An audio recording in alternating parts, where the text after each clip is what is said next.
Bienvenido a la charlita al señor Víctor Hugo Morales. Muchas gracias. Gracias por venir, Víctor Hugo. Gracias por estar ustedes y por invitarme. Un orgullo acá que vuelvas al Destape, aparte. ¿Volviste? Sí, el lugar que quiero mucho este. Vos sabés que yo todas las charlitas las cierro preguntándole al invitado si piensa hacer esto toda la vida, si piensa estar en medios, en radio, en televisión, escribiendo, haciéndolo toda la vida. Pero no te voy a preguntar esto. Te voy a preguntar por qué seguís haciéndolo, por qué sentís que decís, voy a seguir haciendo medios, voy a seguir estando en los medios, voy a seguir laburando de esto. ¿Qué te motiva? ¿Por qué seguir? Luchar por algo en lo que creo, confrontar con este presente atroz que le toca vivir a la sociedad que integro, al país que me ha dado todo por otra parte. Es una etapa en la cual posiblemente si fuese otro el panorama político, ya habría colgado los botines. Pero ahora siento que todo lo que podamos sumar, porque el problema no soy yo, sino que en sí mismo, en mí mismo, sino que puedo ocupar todavía lugares porque me los ofrecen y no debo desaprovecharlo, porque quizás a otros no se los ofrezcan por cuestiones de trayectoria o lo que fuere. Yo creo que tenemos una responsabilidad frente al público que nosotros mismos hemos ido creando, que nos cree, que nos acompaña, que nos entibia la vida. Y esa gente merece que sigamos luchando mientras podemos. El día que no tenga herramientas, no tengo ningún problema ni con el olvido, ni con el adiós, ni con nada. De verdad que no. Estoy cómodo con esa idea. Pero mientras me convoquen y me digan que hay un micrófono, una cámara, un lugar donde escribir, en este contexto oprobioso que le toca vivir a la Argentina, siento una especie de obligación moral de participar. Ya no lo hago por mí. No creo que a mí mismo me sirva de una manera especial seguir en los medios. No necesito, enhorabuena lo diga, de lo económico. No voy a ser ni más conocido ni por la continuidad profesional. Pero sí puedo devolver a la gente lo mucho que me han dado en entregarme a una confrontación que yo siento en mi corazón con todo lo que hoy día sintetizaríamos como la derecha de la política de la Argentina y del mundo. ¿Pensaste en algún momento, vos decís colgar los botines, pensaste en algún momento en colgar los botines en estos últimos, no sé, 10 años? Todos los últimos 10 años han estado atravesados por la idea de si no me renuevan el contrato, listo. Y pienso siempre que se termina, que estoy grande, que del otro lado es extraño que me vean todavía como necesario, que me sigan haciendo ofertas de trabajo. He tenido en estos días insólitas ofertas buenas de otros medios que no integro para trabajar. Con lo cual estoy muy sorprendido, muy agradecido, y eso determina que no le pueda poner fin a mi carrera, por lo que dije antes, porque si hay un lugar donde me puedan ofrecer una herramienta para esta pelea, debo aprovecharla. Tengo una especie de obligación con eso. Claro. ¿Y por qué sentís que sucede eso con el público? ¿Por qué sentís que sucede el público? A mí este debate me lleva a un debate de hace muchos años donde se decía que en un momento el kirchnerismo adoptó la pelea de Víctor Hugo, se subió a eso para ir contra Clarín, como que se subió a la lucha de Víctor Hugo. ¿Te acuerdas? Hay un debate en su momento. No lo conozco, pero Hay un debate en un momento que era, en verdad el kirchnerismo se subió a las peleas, agarró cosas de las peleas de Víctor Hugo para ir adelante. Te hablo hace muchos años. ¿Sentís que hay algo de esto hoy de que representás a alguien que la gente se... sería exagerado pensarlo de esa manera. Pero yo creo que a través de los años, los profesionales más conocidos vamos creando nuestro público. Y hay una forma de afecto que también te obliga, porque el afecto tiene que ver con no me abandones, no te vayas. Y esto tiene que ver con lo que te respondí anteriormente. En cuanto al kirchnerismo, el kirchnerismo es algo que pasó por la vida de todos nosotros y cada uno estaba plantado en un lugar. Pasó con ideas que yo tengo de mucho antes que existiera el kirchnerismo Claro. y por supuesto que me pareció muy bien y que aprobé esa trayectoria que han tenido. Ahora, sería muy presuntuoso pensar que alguien del kirchnerismo dijera, che, vamos a hacer lo que dice fulano de tal. Pero la coincidencia sí existe. Hay en el kirchnerismo una pelea que se parece a la que yo he tenido y que en el caso de Clarín, aunque el kirchnerismo la libra con el pudor propio de la política, que siempre tiene miedo o alguna dificultad para ir directamente contra el gran enemigo de la política, además de enemigo del kirchnerismo y enemigo del peronismo.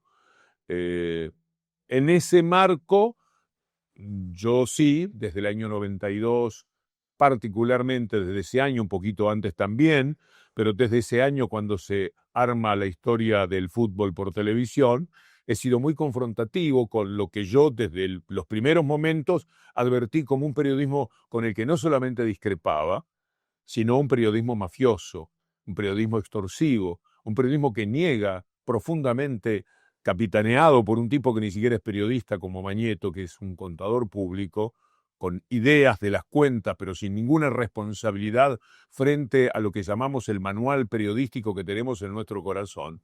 Desde aquella época que yo peleo, bueno, se anticipa como 15 años a la pelea del kirchnerismo. Claro. Por eso que alguien puede decir, pero lo puedo decir como un juego, no como una verdad, porque nadie va a estar mirando de la política qué pasos he dado yo para repetirlos. Y si lo hicieran, como son mucho más poderosos, estarían mucho más adelante que yo en la pelea. Deberían estarlo. Yo me enojo mucho con los que hablan de medios de comunicación y no dicen Clarín, con los que dicen Clarín solamente y no dicen Mañeto. Y me enojo sean políticos o no, y me enojo mucho con el miedo que le tienen a Clarín, que es el gran demonio nacional, es el enemigo del pueblo, es el que se roba todo de verdad y acusa a los demás de hacerlo, es el que viola todas las reglas éticas y vive apuntando a los otros porque no respetan códigos morales o éticos escritos en un lugar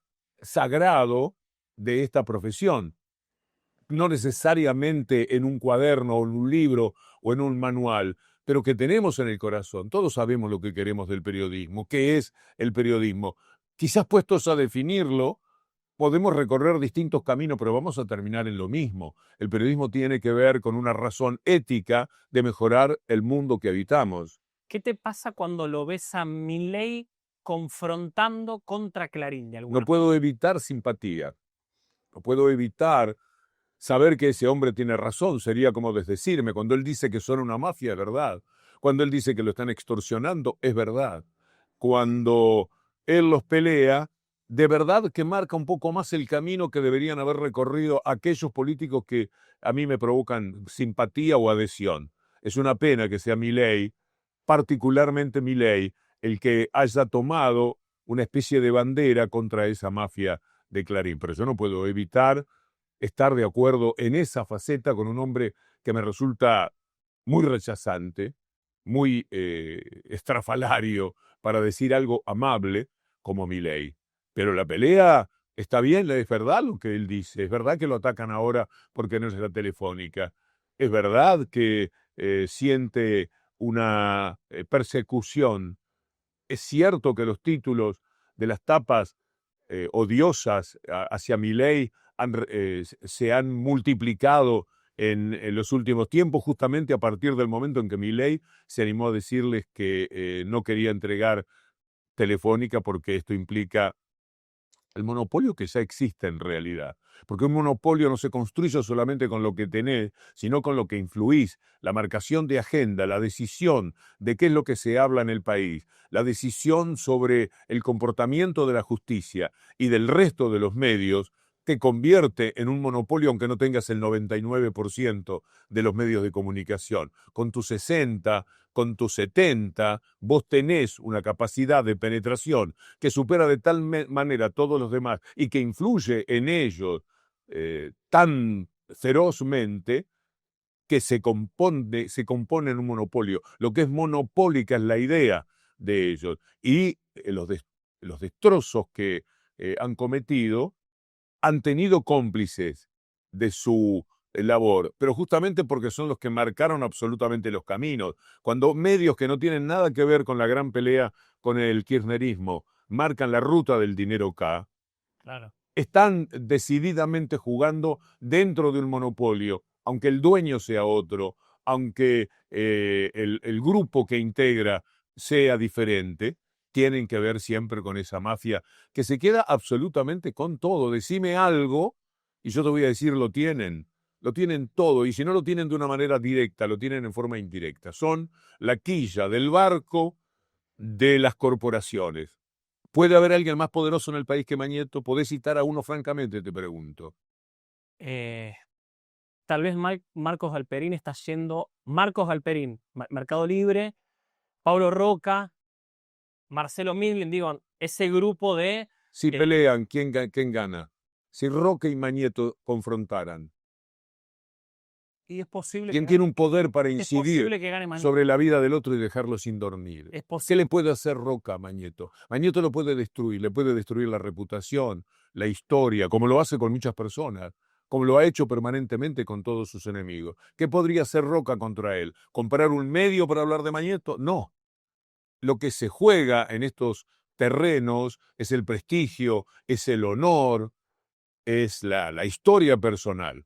Mañeto se la puede destruir a Roca en 48 horas.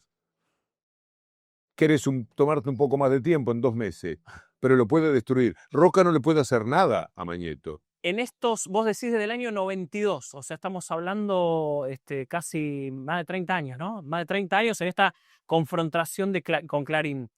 ¿Nunca se te acercó alguien cercano a Clarín, algún allegado a Clarín que te diga, che, Víctor Hugo? Torneos y competencias con Ávila padre, Sí. me quiso contratar 3 veces.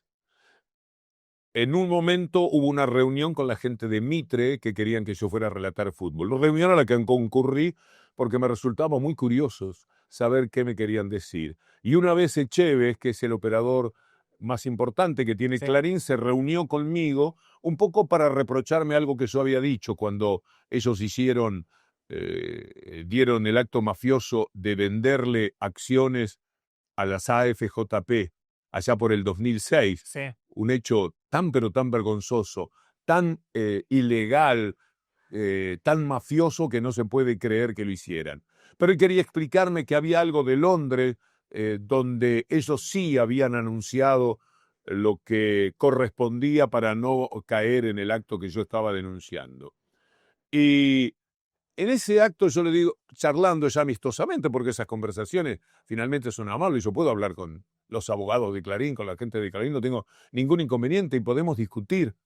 El problema mío sería no poder sostener lo que digo. En la vida ese es el problema.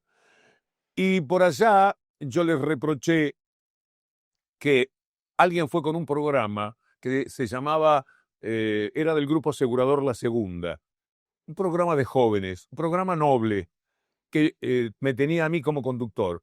Esos fueron a Metro, al canal Metro, propusieron el programa y les habían dicho que sí. Cuando supieron que era eso el conductor, dijeron que no. Y yo les decía, son tontos, porque yo sin darme cuenta podría haber estado dentro del grupo. Claro, Metro era de Clarín. Yo no sé si hubiera aceptado tampoco de mi lado. Conozco las negociaciones, como fueron contadas por la gente de La Segunda, posiblemente después que ya había transcurrido toda posibilidad. Pero yo le pasé la factura a Echeves y a los 2 días, la persona que había intermediado, que era una periodista, me llamó para decirme, manda a decir Echeves que empezás cuando quieras en el canal. Estas son las proximidades que he tenido, pero son casi anécdotas, no hubo nunca posibilidad de que yo me integrara a torneos y competencias, y mucho menos a Radio Mitre. Te quiero llevar a un tema que justo nombraste, que es la representación, cómo el público te sigue o se ve representadas en algunas de tus ideas. ¿Vos crees que eso, sobre todo hoy, está exponenciado por la orfandad política? ¿Vos sentís que hay orfandad política hoy, como se dice, que falta gente que represente, faltan políticos que representen a una porción del pueblo? La política está destruida. Hay un año fundamental por haber destruido la política, que es el 2015, y lo hizo Mañeto con Clarín. destruyeron la política. Este año decís vos. Ese año concretamente, y puedo decirte todas las pruebas que existen. Voy a escribir un libro que se llama 2015, el año que mataron a la democracia o que hirieron de muerte a la democracia, porque siempre hay estertores. Ahora, democráticamente, estamos tratando de ver un escenario diferente en la Argentina, y lo podés hacer a través del aspecto de la democracia, que es votar. Todo lo demás está perdido. Justicia, influencia de los medios, poder económico, decisiones políticas, endeudamiento del país, está todo hecho por la derecha, para la derecha, desde la derecha, y esto atañe a la democracia, pero también atañe a la democracia la votación, el poder decir, bueno, basta de esto, por 4 años por lo menos vamos a recorrer un camino distinto. La lucha por el poder político todavía es posible contra la derecha. Lo que es imposible definitivamente, pienso, es como la instalación del capitalismo que es para siempre, es luchar contra el poder real, el poder construido a través de todos los elementos que mencioné, justicia, poder económico, etc. Eso no lo puede cambiar absolutamente nadie. ¿Cómo viviste la condena a Cristina? ¿Qué te pasó a vos con eso? Me da mucha pena que tengan tanto poder, que lo puedan hacer a cara descubierta, como lo hicieron los jueces, los del tribunal, Jiménez, Uriburu y el otro, el fiscal Luciani, cada uno de los jueces designados por Macri. Vos pensá, por un momento instalemos que puede haber habido algo. No es así. No hay delito de ningún tipo en lo que la han acusado a Cristina Kirchner. Pero juguemos por un momento a que sí. Y ahora preguntémosle a cualquier persona decente, a cualquier persona que siente que su alma está a buenas con Dios o con aquello sagrado en lo que podamos creer, o con uno mismo. Preguntémosle, ¿está bien un juicio en el que el denunciante pone todos los jueces? ¿Usted aceptaría que alguien lo acuse y ponga los jueces que van a decidir en cada una de las etapas su libertad?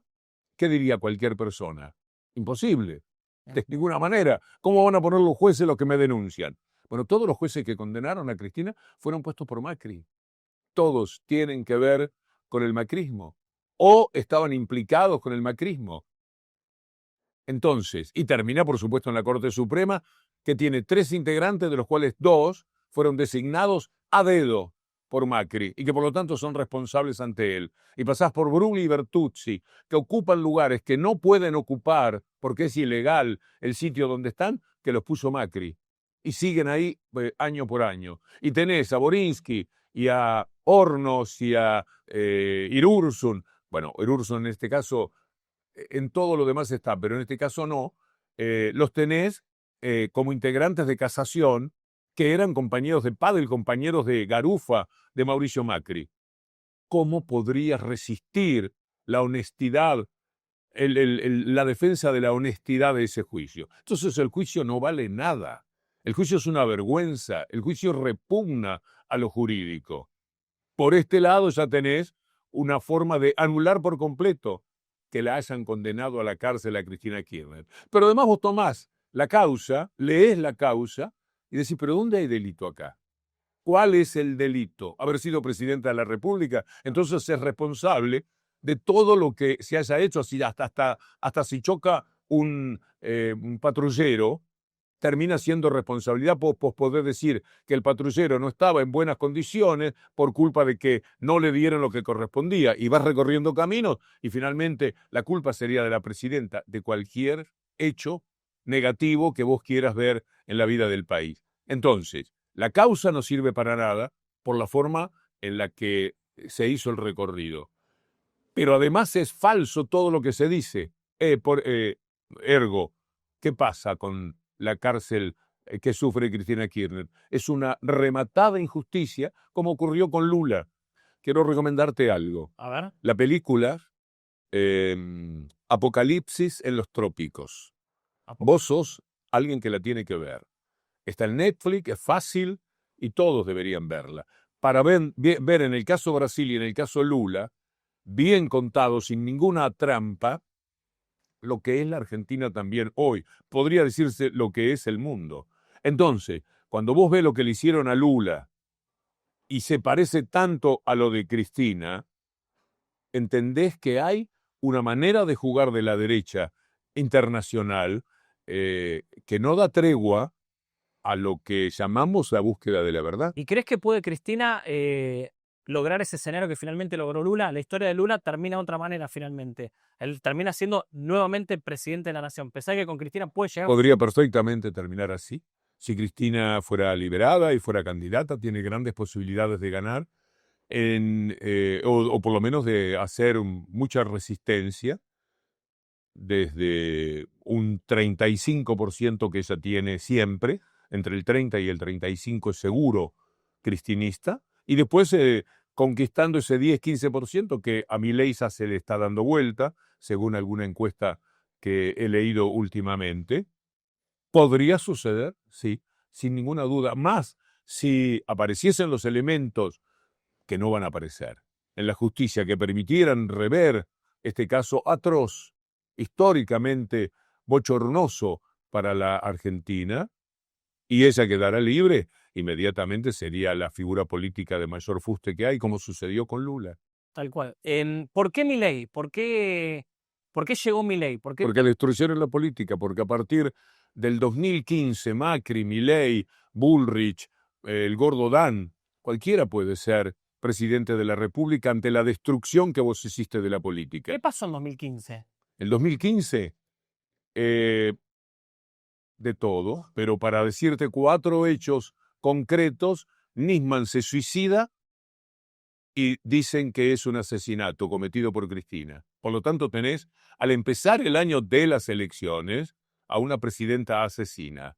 Y tenés a todos los políticos, algunos de los cuales están dentro de Fuerza Patria hoy día, que salen el 18F a protestar bajo la lluvia, heroicos, detestables personajes, para decir que a Nisman lo había matado, y si lo habían matado era Cristina, como decía Clarín, y como decía, Clarín fundamentalmente. Luego apareció la fortuna de Máximo Kirchner en marzo, el 30 de marzo, 31 de marzo, enero, Nisman, marzo. La tapa falsa, decís vos, la de Clarín. La tapa falsa de Clarín. La tapa falsa, las tapas falsas.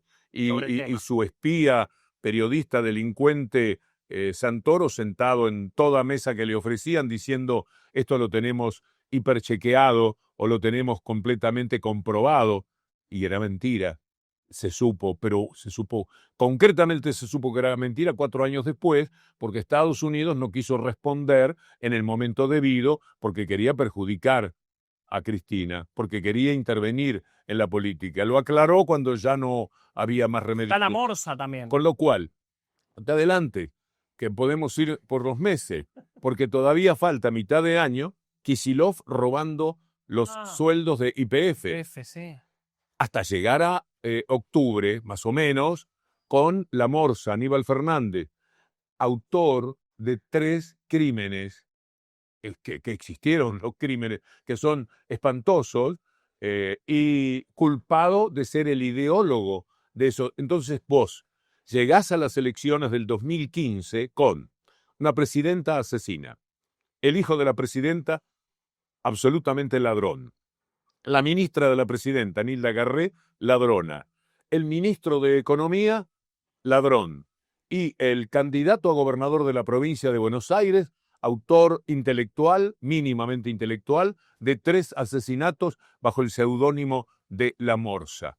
Esa elección la gana la derecha por un punto y unas monedas. Mirá si estaría bien el país, que hubo medio país votando, no a ella, sino a Scioli, que es el candidato, para colmo la vida demostró lo que es Scioli, la política lo fue demostrando, pero era un candidato bastante menos importante que Cristina. Y con ese candidato perdieron por un punto. Mirá si estaría feliz la gente con la democracia. Discuta a alguien que no estaba todo el mundo jubilado. Discuta a alguien que no existía el mejor sueldo que hayan tenido los obreros argentinos. Discuta a alguien que no había creación de derechos para los diferentes, para la diversidad sexual.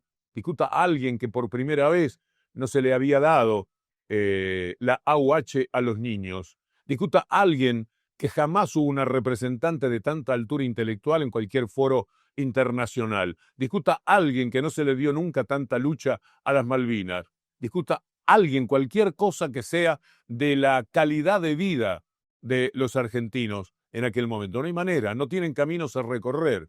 La cosa más honesta, visceralmente más explicativa de lo que es la Argentina lo dio González Fraga. Es un manual económico. Vos tenés que escribir 8 volúmenes así de economía para decir lo que González Fraga dijo en una frase, en una sola frase. Se creían que podían vivir bien, que tenían de... No es para ustedes, no es para el pueblo esto de tener un autito usado, tener vacaciones, tener un plasma, que los hijos se puedan ir un día de viaje a conocer Roma porque están estudiando algo de historia o algo por el estilo. Es el derecho que no le dan al pueblo lo que determina el odio y el rechazo y el desprecio que tienen por determinadas clases sociales. Es una maravillosa síntesis económica y humana lo que dijo González Fraga. ¿Pero por qué lo dijo? Porque todo eso existía, porque todo eso fue verdad, y fue verdad durante muchos años. Se triplicó la clase media. Poné ahora, pensé que era una computadora, poné ahora clase media, no, poné pobreza Argentina 2014 y te sale Banco Mundial diciendo, el Banco Mundial dice que la duplicó. En realidad casi la triplicó. Pero como el Banco Mundial no era demasiado partidario de un gobierno así, dice que la duplicó. Es decir, que si había 7 millones de integrantes en la clase media, pasaron a ser 21. Para eso, ¿de dónde sacás la clase media? ¿Eran ricos que se caían a la clase media o pobres que ascendían a la clase media? ¿Qué es ser clase media? Bueno, tener la calidad de vida que González Fraga dice, eso no es para ustedes, de ninguna manera. ¿Vos creés que hay un debate sobre el tema de si Milei es Macri o no? No es ni Macri ni Milei. Resolvamos esto. Es la Asociación Empresaria Argentina, es ADEPA. Lo que ha hecho Milei, lo que hizo Macri, Macri como parte del poder real además, lo que hicieron es justamente lo que dijo Tomás Septiembre del 2023, más o menos septiembre fue sí, del 2023, la carta de AEA, cuando le decía a todos los políticos qué era lo que había que hacer con la Argentina. Exactamente lo que ha hecho Milei. Lo que había hecho Macri. ¿Qué cosa no hizo Macri? Milei apalea a las personas con muletas, es decir, destrata a la discapacidad. Macri tuvo 7 marchas de las personas con discapacidad. Jubilados. Macri también fue contra el salario de los jubilados. Pymes. También Macri acabó con 20.000 pymes. ¿Cuál es la novedad de Milei que tratan de instalar a partir de que es un imbécil que puede decir cualquier disparate que no decía Macri por una razón de perversidad, de esconder, porque lo que él verdaderamente pensaba muchísimas veces afloraba? Yo no quiero entrar en la comparación. Vos me querés decir si Macri o Milei, uno me cae más simpático, me cae más simpático Milei porque por lo menos es espontáneo y pone sobre la mesa qué es lo que hace, qué es lo que odia, qué es lo que quiere de la vida. Pero nada más que por eso. Hacen lo mismo, jugando a que son diferentes. Que Macri y Milei estamos jugando a no darnos cuenta de que ellos respondan a un poder real. Milei fue empleado de Urnequian muchos años. Muchos años vivió de rodillas como vive ahora frente a ese poder empresarial. Ahora lo hace con todos los empresarios. Les llama héroes, le dice ustedes son los que realmente hacen funcionar el país, no los que lo están robando, no los que fijan los precios de los alimentos que tiene que pagar la gente y todos los etcétera que quieras imaginar. Entonces, te respondo, pero Milei o Macri, no. Milei y Macri apenas son agentes de lo que el poder real quiere. El gobierno es de Roca, es de Mañeto, es de Pérez Compán, que es de Pagani. Ellos son los que determinan para dónde va el país, y el país fue para donde ellos quieren. La sociedad rural, la huya. En general, además, por una cuestión ideológica. A veces prefieren perder plata, pero que no gobierne el pueblo, porque lo que no toleran es que esa clase social que ellos desprecian sea la que elige a los gobernantes que ellos sienten que salen justamente del pueblo. Los gobernantes tienen que salir del Jockey Club, tienen que salir de la sociedad rural, tienen que salir de las grandes empresas para que ellos estén tranquilos. Y se pueden equivocar. La sociedad rural está mal en este momento, tiene problemas, Sí. no dice nada porque tiene afiliación ideológica con Milei. Por lo tanto, Milei es todo eso que gobierna al país, todo eso que se roba al país. Ahora está trabajando, en vez de para Urnequian, para todos los Urnequian del país. ¿Cómo ves hoy, con el diario del lunes, lo que fue el gobierno del Frente de Todos? ¿Cómo ves esa etapa del Frente de Todos? Lo que fue Desilusionante desde los primeros días. Una traición. Alberto Fernández le dio la espalda a todo lo que era la expectativa de Cristina.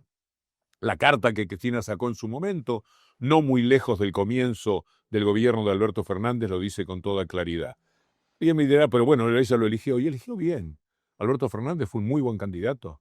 Candidato con aspecto de presidente, con discurso de presidente, con educación de presidente y con conocimiento del Estado de presidente. Es decir, reunía todo. Se hizo amigo de Cristina, después de haberla traicionado previamente. Cristina decide perdonarlo. Es un tema de Cristina que no lo puedo manejar yo. Los 2 primeros días de la designación de Alberto como candidato, yo no podía dormir del fastidio y de la bronca. enojado, no te gustaba. No te gustaba. No, por cierto. Empecé a hacer llamados a Milagro Sala, a Eve, a Ricardo Forster, a gente que me importaba lo que me podía decir para que me ayudaran a pensar. Y llegué a la conclusión de que está bien, es un buen candidato. Y después, cuando empezó a hablar y empezó a manifestarse, fue un gran candidato.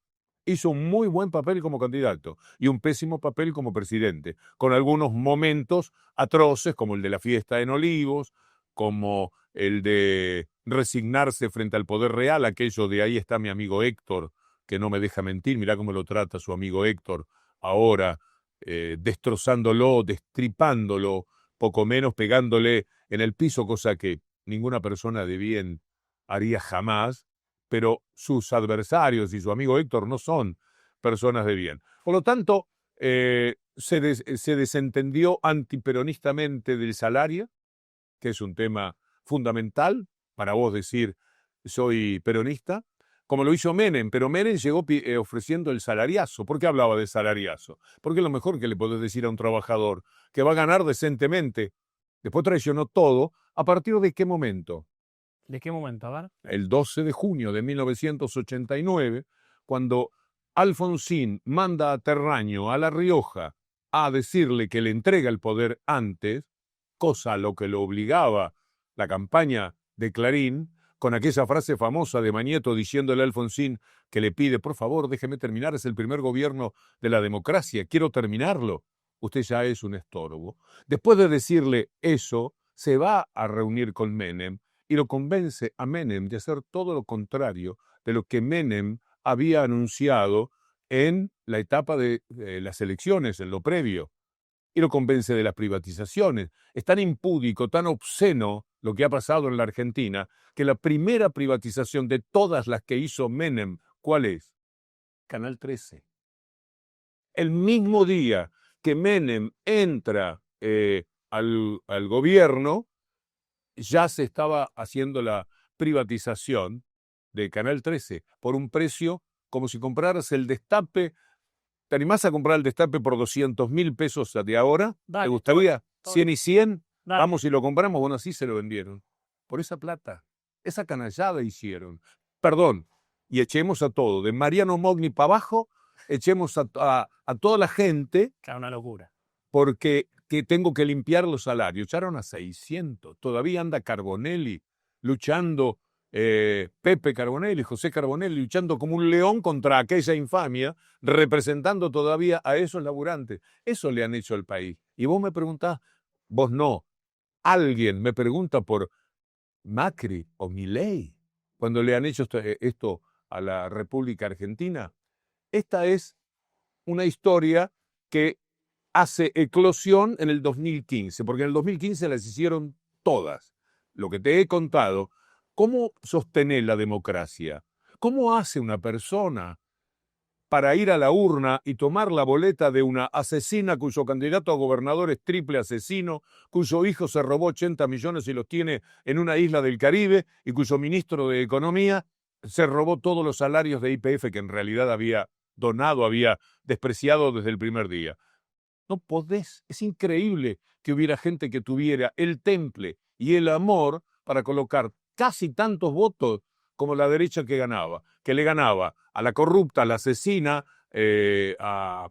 al cuquismo, al que ellos recurren, porque la gran obra, entre comillas, bueno, le sirve a ellos, de la política, como no hay mucho para decir, salvo izquierda y derecha, con lo que esto implica de todas maneras, lo que hay que hacer es destruir al adversario. Como decía el que asesoraba a Macri, Marcos Peña. no, el que lo asesoraba, el ecuatoriano, Ah, Durán Barba, Durán Barba. Durán Barba, decía que a los adversarios hay que perseguirlos de tal manera que los arrastremos al suicidio.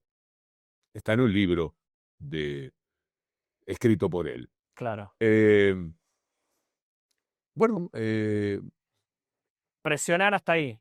presionar, Al final. presionar hasta el final. Esa democracia, ese voto, está completamente viciado el de la derecha, que es el que gana, porque es un voto odio, un voto fruto de la mentira. Un buen ciudadano, si te cree que ella es ladrona, que ella mató a Nisman, un buen ciudadano no la puede votar. Claro. Entonces vos apuntás a principios elementales del ciudadano para que vote contra sus intereses. Que lo hagan los ricos, no vaya y pase, pero hicieron que esto también fuera algo de los obreros, del trabajador. Es la clase media, desagradecida como por otra parte es la clase media. Vas a ver dentro de unos años cómo en México AMLO y Sheinbaum le están dando lugar a la aparición de una clase media que se le va a dar vuelta en su momento, porque es así de desagradecida. Como pasó acá. Estamos llegando al final. Vamos a pasar unos sobres donde yo te voy a leer un nombre. Ahora vamos ahí. Pero quería preguntarte algo antes de tu vida. Si cuando vos arrancaste en esto, imaginabas todo lo que te iba a pasar. Digo, desde el relatar mundiales, relatar toda tu vida, hasta llegar a esto, a ser un periodista político. Nunca vi nada para adelante. Nada. Nada, yo nunca, y ahora mismo me preguntás, no veo nada, veo pasado, que me encanta verlo además. Futuro no veo nada, el futuro es incierto, no sé si voy a estar vivo. No, nunca pensé voy a conseguir esto y después voy a lograr esto. Me pasan las cosas. Y me pasan muchas veces por influencia de lo exterior, porque yo no soy un laburante, y sin embargo me porto como un laburante. Yo no soy un tipo con obsesiones qué sé yo, de cambiar el mundo yo. Por el contrario, me parece que acompaño, que me adapto, que lo vivo lo mejor que puedo. Y sin embargo, bueno, mis comportamientos son de una persona que está muy interesada, profundamente interesada en todo esto que sucede, porque las circunstancias se dieron de esa manera y respondo a esos estímulos. Bien. Pero no veo nada para adelante. La pregunta es muy concreta. Yo pensé que iba a ser un gran relator, no. Pensé que siempre me tuve como un relator. Nada de lo que hago me gusta mucho, ni siquiera como me he comportado en este reportaje. Todo lo cuestiono y todo, digo, me estoy cuestionando que hablé mucho, que fui larguero, que no dejé repreguntas en el medio, que fui porque tengo mucha bronca, mucha rabia, mucha indignación con todo lo que pasa. Entonces eso me puede. Vengo dispuesto a comportarme, a cruzarme de pierna, me preguntas por Milei o Macri, yo te digo, y déjamelo ver. O como dicen para pensar, ¿viste? A ver. A ver. Sí. A ver. No, nada. Y lo manejas así, más tranquilo, y por ahí da más resultado. Mi énfasis, yo sé que a veces me juega un poco en contra, pero estoy muy dolorido, y no por mí. A mí la vida, mi frase es vida, enhorabuena lo diga, vida, no me debes nada. De verdad que a mí no me debe nada. Yo sé de dónde vengo, conozco mi origen, inmensamente modesto. Sé que nunca me propuse nada. Quizás por eso me pasaron las cosas, porque nunca estuve afectado por la necesidad de lograr algo. Me ocurrieron las cosas. Entonces, en ese cuestionamiento ni siquiera yo empecé como relator, era uno más. Fui un relator famoso, discutía por qué era un relator famoso en Uruguay y después acá en la Argentina. Relaté el gol de Diego sin darme cuenta, que es un detalle, una cosa muy fuerte en mi vida. Empecé en esto porque un día me dijeron: ¿querés hacer un programa de 9 a 1? Y yo dije que sí, pero lo dije en función de la radio, Claro. pasar música, entretenimientos, etcétera. Pero la radio hoy día es política, esencialmente, Sobre todo. sobre todo. Y entré también en eso. Bueno, te ha ido muy bien. Te ha ido muy bien. No me quejo, yo te digo que la vida no me debe nada y es verdad. Entonces yo le debo a la vida. ¿Y qué le debo?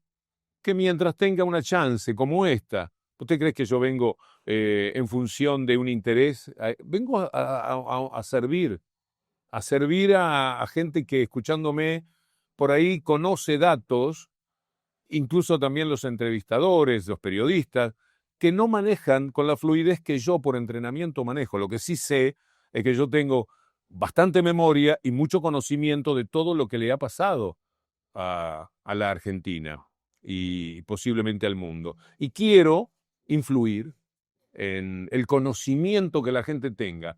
Una vez que vos sabés que hubo una reunión, por ejemplo, entre este feroz personaje que se llama Bañeto y Menem, el día que Alfonsín le entrega el poder y que estaban reunidos, ellos sí, programando lo que iban a hacer con la Argentina, ese dato es demasiado importante como para dejarlo afuera de cualquier discusión política. Cuando vos analizás el año 2015, no podés analizarlo diciendo, sí, había un lío bárbaro. No, hay precisiones para entender que el 2015 es un año decisivo de la vida de la Argentina. Decisivo porque ese año apuñalaron la democracia. Claro. Le dieron una especie de golpe sin gracia a la democracia. Víctor Hugo, para cerrar te propongo, acá hay unos sobres. Tenés que elegir 5, sacando este. Tenés que elegir 5 en un nombre y lo definís en una sola palabra. 5 sobres. 5, ¿eh? Bueno, creo que elegí 5. Rápidamente. A ver. Pepe Mujica. En una palabra, ¿eh? Definilo. Prócer. Prócer. Messi. Lionel Messi, en una palabra. Maradona vive. Vale, vale. Tercer sobre, a ver. Toto Caputo. En una palabra. Ladrón. Bueno. Cuarto sobre. Karina Milei. A ver, en una palabra, Karina. Qué difícil, ¿eh? Sí, es muy difícil. Sí, El sí. problema es mujer. Es más difícil. Hechicera. Ahí va, mira.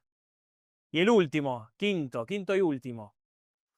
Quinto sobre, a ver. Javier Milei. Javier Milei en una palabra. La tenés en todos los sobres. No, esto es Esto culpa del productor. es el sale o sale esto, ¿no? Milei sale o sale. Quinto sobre. Estrafalario. Estrafalario. Seamos amables. Y yo te propongo un bonus que es el último. Sí. Un nombre, que te lo voy a leer yo. Víctor Hugo Morales en una palabra. Soñador. Víctor Hugo, te agradezco, pero un montonazo que hayas venido a la charlita. Muchas gracias. A ustedes.